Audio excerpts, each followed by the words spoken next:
Hello everyone. हमारे previous video में हमने बात की थी कि मैकेनिक्स क्या है। अब हमारे इस वीडियो में हम पॉइंट ऑब्जेक्ट के बारे में बात करेंगे। हम ये जानेंगे कि फ़िज़िक्स में पॉइंट ऑब्जेक्ट का क्या कंसेप्ट है। बेसिकली ये जो पॉइंट ऑब्जेक्ट का कंसेप्ट है ये एक बहुत ही ज़्यादा फंडामेंटल आइडिया है और इस आइडिया की वजह से हम जो अपने मोशन, आगे आप मोशन पढ़ेंगे काइनेमैटिक्स में, तो हमारे मोशन को ये पॉइंट ऑब्जेक्ट का कंसेप्ट जो है वो बहुत सिंप्लीफाई कर देता है। ठीक है, तो आइए हम देखते हैं कि पॉइंट ऑब्जेक्ट होता क्या है। So an object is considered as a point object when the size of the object is very small compared to the distance it travels। यानी कि जब भी हमारा कोई ऑब्जेक्ट है, सपोज आपकी ट्रेन है या फिर आपका प्लैनेट अर्थ है, अब अगर हम उसके मोशन को ऑब्जर्व कर रहे हैं, ठीक है ना, तो जब भी ये ऑब्जेक्ट किसी टाइम पीरियड में अपने शेप से ज़्यादा बड़ा डिस्टेंस कवर करते हैं तो उस ऑब्जेक्ट को हम पॉइंट ऑब्जेक्ट मान लेते हैं।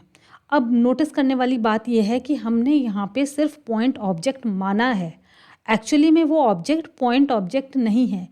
तो पॉइंट ऑब्जेक्ट का कंसेप्ट ढंग से समझने के लिए आप कोई भी ऑब्जेक्ट इमेजिन कर लो अपने माइंड में। सपोज ट्रेन इमेजिन कर लो, ठीक है। अब इस ऑब्जेक्ट की जो ट्रेन है, ये जो ऑब्जेक्ट है, इसका कोई साइज भी होगा और इसका कोई शेप भी होगा, ठीक है।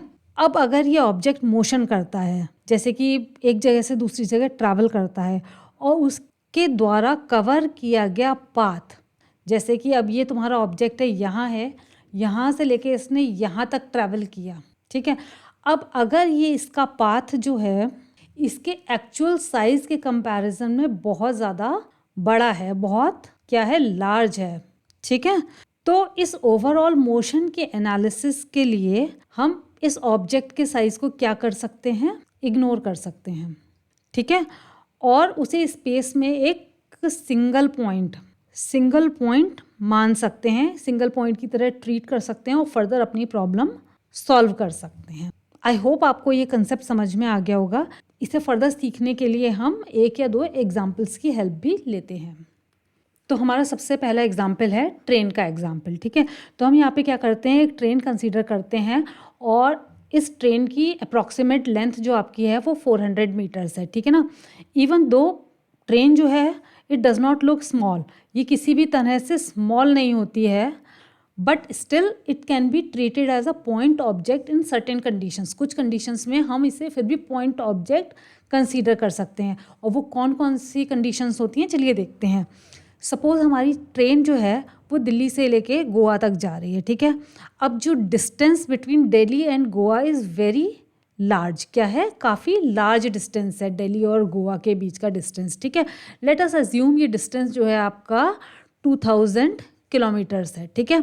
अब नाउ हमारी ट्रेन की लेंथ क्या थी, ये थी 400 मीटर्स, ठीक है ना। तो अब इस डिस्टेंस को, यानी कि जो 2000 किलोमीटर का डिस्टेंस है, इसको अगर हम 400 मीटर से कंपेयर करें तो जो हमारा ट्रेन की लेंथ है वो एक्सट्रीमली स्मॉल है in comparison to this distance between Delhi and Goa.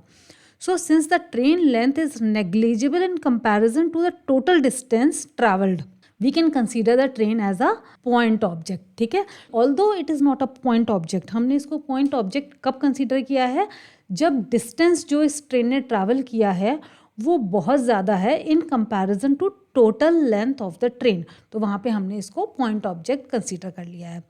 अब दूसरी बात, कई बार ऐसी प्रॉब्लम्स आ जाती हैं जहाँ पे ट्रेन को पॉइंट ऑब्जेक्ट कंसीडर नहीं किया गया होता, तो वो आपकी कौन सी कंडीशन है, एक सिनेरियो देखिए। Now suppose the train crosses a pole on a railway track, ठीक है। तो जो रेलवे ट्रैक आपके होते हैं, यहाँ पे इसके पास जो पोल होते हैं उन पोल्स को ये क्रॉस कर रहा है, ठीक है। तो यहाँ पे length of the train is 400 metre and the distance is travel to cross the pole is only 400 metre. मतलब ये अपने यहाँ पे इसका पॉइंट हम यहाँ से मेजर करना शुरू करते हैं, पॉइंट P है और यहाँ पे आपका पोल है, सपोज ये Q पॉइंट ले लो, यहाँ पे ये आपका पोल है, ठीक है। तो यहाँ ट्रेन यहाँ से शुरू हुई और ये यहाँ पोल तक पहुँच गई और ये डिस्टेंस आपका क्या है, अराउंड 400 मीटर है। अब अगर ये डिस्टेंस अगर 500 मीटर भी होता तो भी ये डिस्टेंस बहुत ज़्यादा लार्ज नहीं है in comparison to the size of the train, ठीक है। तो अभी इस पॉइंट पी से पोल तक 400 मीटर का जो डिस्टेंस इस ट्रेन ने ट्रैवल किया है, that distance is not as large as compared to the size of train itself, ठीक है। So in this case train will not be considered as a point object। तो यहाँ पे हमारा की कंसेप्ट क्या है, when the distance traveled by the object is very large compared to its size, मतलब कि ऑब्जेक्ट की साइज से जो डिस्टेंस ऑब्जेक्ट ने ट्रैवल किया है वो बहुत ज़्यादा है, then it can be considered as a point object। and when the distance traveled is not significantly larger than the object size, मतलब ऑब्जेक्ट ने जो डिस्टेंस ट्रैवल किया है वो ऑब्जेक्ट के साइज से बहुत ज़्यादा बड़ा नहीं है, तो यहाँ पे हम उस ऑब्जेक्ट को पॉइंट ऑब्जेक्ट कंसीडर नहीं करेंगे, ठीक है। चलिए इस कंसेप्ट को समझने के लिए एक और एग्जाम्पल लेते हैं। हमारा दूसरा एग्जाम्पल है अर्थ और सन का, ठीक है। तो अर्थ आप जानते हैं it is a very huge planet, ठीक है। But when the earth revolves around the sun, ठीक है, सन के चारों ओर जब हमारा प्लैनेट अर्थ मूव करता है तो distance between the earth and sun is very large, ठीक है। अर्थ और सन के बीच का डिस्टेंस वेरी लार्ज है। However, compared to this distance, the size of Earth is very small। यानी कि एक तो जो सन का और अर्थ का जो डिस्टेंस है ये बहुत, सन के और अर्थ के बीच में जो डिस्टेंस है वो बहुत ह्यूज है, और दूसरा जो ये अर्थ के मूव करने का पाथ है, ठीक है, ये जो पाथ है सन के अराउंड मूव करने का, इस पाथ के कंपैरिजन में भी अर्थ का जो साइज़ है वो बहुत छोटा है, ठीक है। Therefore for this kind of motion, for Earth's motion around the sun, we treat Earth as the point object। हम अर्थ को क्या ट्रीट करते हैं, हम अर्थ को एक पॉइंट ऑब्जेक्ट ट्रीट करते हैं, ठीक है ना।